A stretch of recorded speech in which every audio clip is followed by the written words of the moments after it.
Buonasera. Hoje é um dia especial porque é o nosso último encontro, né? É a última aula do meu módulo, a última aula do curso. E nós vamos falar sobre um tema que, embora aparentemente não tenha muito a ver com a economia, na realidade eu vou tentar demonstrar que tem. Eu dei esse nome, Ordem Social, Liberdade e Virtude, é o último capítulo do meu livro. E a gente trata de questões como relações entre economia e ética. Como a gente viu, a ciência da ação humana, a praxeologia, ela é perfeitamente capaz de explicar o funcionamento dos mercados, mas ela não se envolve em questões de ética. Por esse motivo, ela tanto explica mercados de livros didáticos como mercados de armamentos para traficantes, ou coisas desse tipo. Então, na verdade, o que a gente vai fazer é tentar mostrar o que seria uma sociedade, uma ordem social, onde imperasse a liberdade, que a escola austríaca tanto defende, mas que fosse centrada nos valores da virtude, que são os valores tradicionais aos quais a gente não pode fugir. E vamos tentar mostrar também que a Escola Austríaca de Economia, de todas as correntes econômicas, é a que melhor se encaixa numa sociedade desse tipo. Podemos, então, começar seguindo a linha, por exemplo, de Michael Novak, que é um filósofo, teólogo americano de bastante expressão, tem uma série de livros publicados analisando esse tema. Na linha também de Paul Johnson, que escreveu Tempos Modernos, é a sua obra mais famosa, mas ele escreveu História do Judaísmo, História do Cristianismo e muitos outros livros. E outros autores. O que nós chamamos de sociedade, na verdade, pode ser encarado, e esses autores fazem isso, como uma reunião de três conjuntos, que são aqueles ali: o sistema econômico, o sistema político, o sistema moral, ético e cultural. As cores foram por acaso. O sistema econômico, nós temos, como o nome está dizendo, as leis da economia, os mercados. A praxeologia cuida dele melhor do que qualquer outro ramo do conhecimento. O sistema político não precisa ser definido. São as instituições que fazem parte desse sistema. E o sistema moral, ético, cultural. Você pode colocar os três num só. Talvez dos três seja o mais complexo, porque ele envolve coisas, por exemplo, ou instituições ou entidades como associações profissionais, clube de engenharia, ordem dos advogados, conselhos regionais de economia, etc.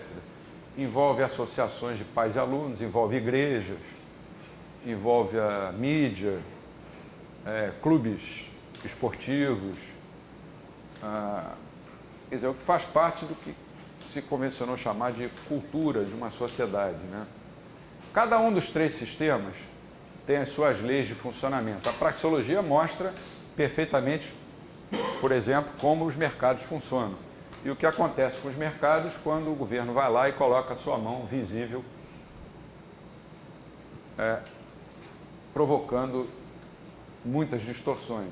O sistema político também tem as suas regras de funcionamento, por mais imperfeitas que sejam, né? A gente teve aqui o módulo do professor André, mas ele também além de ser essencial, ele tem o seu modus operandi, o seu modo de funcionar próprio. E assim também o sistema moral, ético, cultural, que varia de país para país, de cultura para cultura. Nós não podemos querer implantar, por exemplo, o nosso sistema ético e moral num país islâmico, ou vice-versa. Eles não podem querer implantar o sistema deles aqui, porque a nossa tradição é outra e a deles também é outra. O que aconteceu no século XX aí eu estou seguindo um autor que não é necessariamente austríaco, mas é bem próximo da escola austríaca de economia, que é o Michael Novak, é que no século XX, a partir do final do século XIX, houve uma politização da economia e do sistema ético, moral, cultural. Então você tem a economia, a política e o sistema ético, moral, que deve ser a base dos outros dois. Se o sistema moral estiver podre, ele acaba apodrecendo a política e a economia. Você pode ver, por exemplo, quantos ministros foram demitidos no atual governo por corrupção.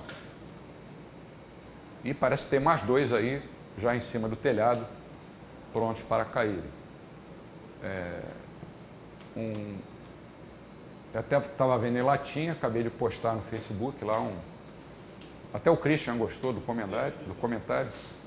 Montenegrum culminibus est. O Montenegro está no telhado. Vamos ver, o Google Tradutor é ótimo, né? Parece que você sabe latim, sabe qualquer língua. Às vezes tem uns erros ali, mas aí a gente dá uma consertada. Ele não colocou este. Isso aí eu me lembrei quando eu estudei latim, que tem que botar culminibus, quer dizer, está lá no alto, e como ele tem outros. Pimentel eu não achei em latim, então não coloquei, mas deve ter o seu. E na economia a mesma coisa. Quando o sistema moral está podre, um empresário compra alguém do governo para fazer uma lei, por exemplo, que favoreça a indústria dele. O que aconteceu no século XX, segundo Paul Johnson, foi esse fenômeno. Dá uma olhada ali para o gráfico. O sistema político invadiu os outros dois. Questões que eram puramente econômicas e éticas passaram a ser politizadas. E a consequência foi o inchaço do Estado. Por exemplo, há 100 anos atrás, ninguém falava em políticas salariais, políticas monetárias, políticas fiscais. Tudo isso passou a ser politizado. Se foi politizado, passou para a mão do Estado. Se passou para a mão do Estado, o Estado teve que crescer. Quais as consequências, quais as causas desse fenômeno? Segundo Paul Johnson, tudo começou quando o filósofo alemão Nietzsche, decretou, numa das obras dele, a morte de Deus. Deus está morto. Temos que substituir isso. Isso é coisa do passado. Ele era filho, sobrinho e neto de pastores. Teve uma educação muito rigorosa e, quando chegou a uma certa idade, ele se revoltou contra tudo que era tipo de religião, principalmente o cristianismo. E escrevia, os livros dele não eram livros, eram frases soltas assim que ia juntando. Deus está morto, decretou unilateralmente a morte de Deus e defendeu que devia surgir um homem novo, o super-homem de Nietzsche, liberto de toda aquela tradição que vinha lá do judaísmo, do cristianismo, estou falando do Ocidente, Dizem que quando Nietzsche morreu, Deus escreveu assim no muro do cemitério: Nietzsche morreu. Quais as consequências disso, Antes, o Nietzsche não é o único culpado, O Paul Johnson centra muito na figura dele, mas houve uma secularização excessiva das coisas. Uma coisa é a gente defender a separação entre Estado e religião. Outra coisa é dizer que os homens de Estado não precisam seguir nenhuma norma ética, que é muito diferente.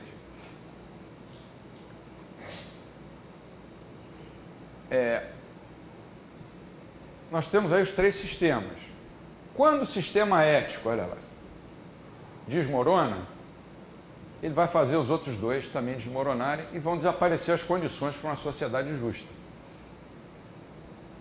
Você pega o jornal diariamente ou entra na internet, você só vai ver coisas desse tipo. Tanto na esfera pública como na esfera privada. Paul Johnson é muito crítico, então ele dizia que na tradição judaico-cristã havia uma separação clara entre o certo e o errado. Aí eu coloquei ali as virtudes, 7 virtudes e 7 vícios capitais. Temperança contra a gula. Tá vendo? Comer chocolate demais. generosidade contra a avareza. Poupança não quer dizer avareza, é muito diferente. O cara que poupa não é um cara avarento necessariamente. Caridade e inveja, mansidão e ira. Eu não posso ficar irado contra os keynesianos, embora eu os ataque. A humildade diante da soberba, uma das pessoas mais humildes foi exatamente Ludwig von Mises, que tinha tudo para não ser humilde, mas era humilde. Quem é realmente grande, geralmente tem essa virtude da humildade. Castidade de um lado e luxúria do outro, e diligência contra a preguiça. Aí veio o Nietzsche e matou Deus. O que aconteceu? O relativismo moral. Se você tinha uma coisa em que se guiar, mesmo que você não fosse religioso, você sabia, por exemplo, que roubar era uma coisa errada e a culpa era sua. De quem é a culpa pelo roubo, pelo assassinato? É do ladrão, é do assassino. Com o relativismo moral, as coisas foram se transformando. A culpa não é mais do ladrão, a culpa é da sociedade. A culpa não é mais do assassino, a culpa é da sociedade, geralmente a sociedade capitalista. Então, com o relativismo moral, desapareceu essa linha divisória entre o certo e o errado. Tudo passou a ser relativo, inclusive os conceitos de virtude e de vício. Depende, aquele cara roubou, mas roubou por quê? Ah, sei lá, porque está com fome, porque deu na cabeça dele. Aquele outro estuprou por quê? Ah, sei lá, porque a menina passou por ele com uma saia muito curta. Então a culpa é dela, não é dele. E coisas desse tipo. Você pode ver que esse pessoal mais radical, de esquerda, geralmente usa muito isso. A culpa é da sociedade. Quer dizer, o menor que tem força para empunhar uma arma, dar um tiro e matar uma pessoa, pelo estatuto do menor, ele não pode ser preso. Ele só pode ser, como é que eles falam? Apreendido e 2 dias depois está na rua assaltando de novo. O Paul Johnson ainda acrescenta alguma coisa, acho interessante isso como cultura geral. Outras pessoas contribuíram para que o relativismo moral fosse tomando conta do mundo. E hoje nós vivemos num mundo de relativismo moral extremado.